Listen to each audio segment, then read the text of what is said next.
3 करोड़ कमाई बढ़ी, होनी चाहिए थी 1 लाख करोड़ प्रति वर्ष।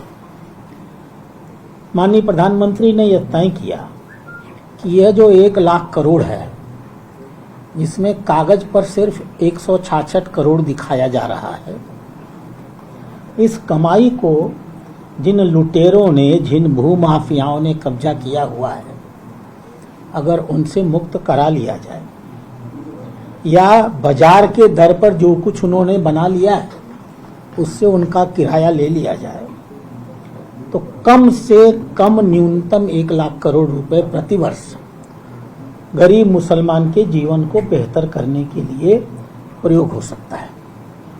और यह तो मुसलमानों का सामान्य अधिकार था। वक्फ कोई गवर्नमेंट की संस्था नहीं है, सामाजिक संस्था है। सल्लल्लाहु अलैहि वसल्लम हजरत मोहम्मद साहब ने इस संस्था का निर्माण ही सक्षम मुसलमानों के द्वारा गरीब मुसलमानों की बेहतरी के लिए बनाया था।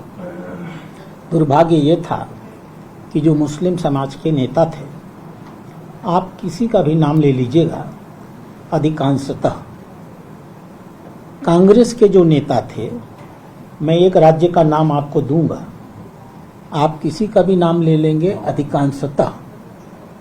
मैं राजस्थान में जयपुर में बैठा हूँ। यहाँ जयपुर में all India Muslim personal law board का महामंत्री है फजलुर रहमान। ये मुसलमानों के जो भी नाम है, फजलुर रहीम, ये मुसलमानों के जीवन को बेहतर करने का पाखंड करता है। उम्र हो गई होगी 79-78 ईयर्स।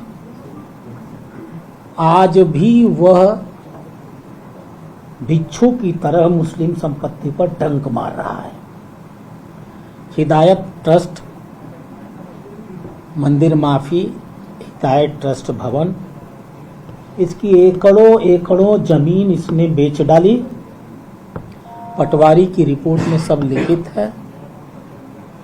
और उन जमीनों पर उसने आधुनिक कॉलोनियां और शॉपिंग कॉम्प्लेक्स खड़े करा दिए। जो बची कुची जमीन है उसको भी बेचने की प्रक्रिया चला रहा था। अब स्वाभाविक रूप से, मैं उदाहरण के लिए कह रहा हूं, आप जिन भी कांग्रेसी मुस्लिम नेताओं का नाम ले लेंगे, मुझे बताते हैं कोई रफीक खान है और कौन क्या है, सबने क्या क्या कैसे कैसे कब्जा किया है। तो कहते हैं ना कि सब बिच्छू है। हमें और क्या है, बिच्छू पालिएगा तो डंक मारेंगे। अपनों ने हमें लूटा, गैरों में कहाँ दम था। जी के चेले चपाटे हैं। जी के चेले चपाटे हैं। वो किसी का चेला चपाटा हो, मैं किसी व्यक्ति पर नहीं जाऊंगा। यह एक मानसिकता है, लुटेरे हैं ये लोग। माननीय प्रधानमंत्री ने इनको भू माफिया की संज्ञा दी है, तो मैं भी उसी शब्द का प्रयोग करूंगा।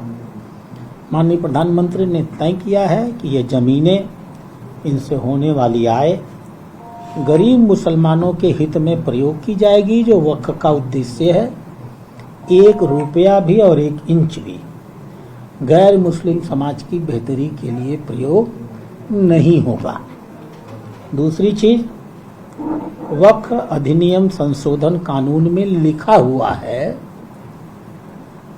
अधिनियम के लागू होने के पहले वक्फ बाय यूजर, ये जो अधिकांश मस्जिदें होती हैं, दरगाह होते हैं, मदरसे होते हैं, कब्रिस्तान होते हैं, 8,72,000 संपत्तियों में से 4,02,000 संपत्तियां वक्फ बाय यूजर हैं।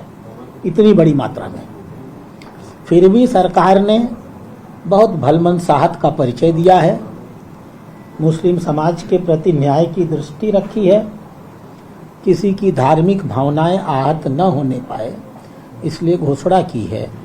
कोई मस्जिद, कोई मदरसा, कोई मकतब, कोई खैनखां, कोई दरगाह, कोई कब्रिस्तान इस कानून के लागू होने के पहले जिस स्थिति में था, यदि उसकी ज़मीन को लेकर कोई विवाद नहीं है तो उसे कतई तोड़ा नहीं जाएगा। तोड़ना तो बहुत दूर, छुआ भी नहीं जाएगा।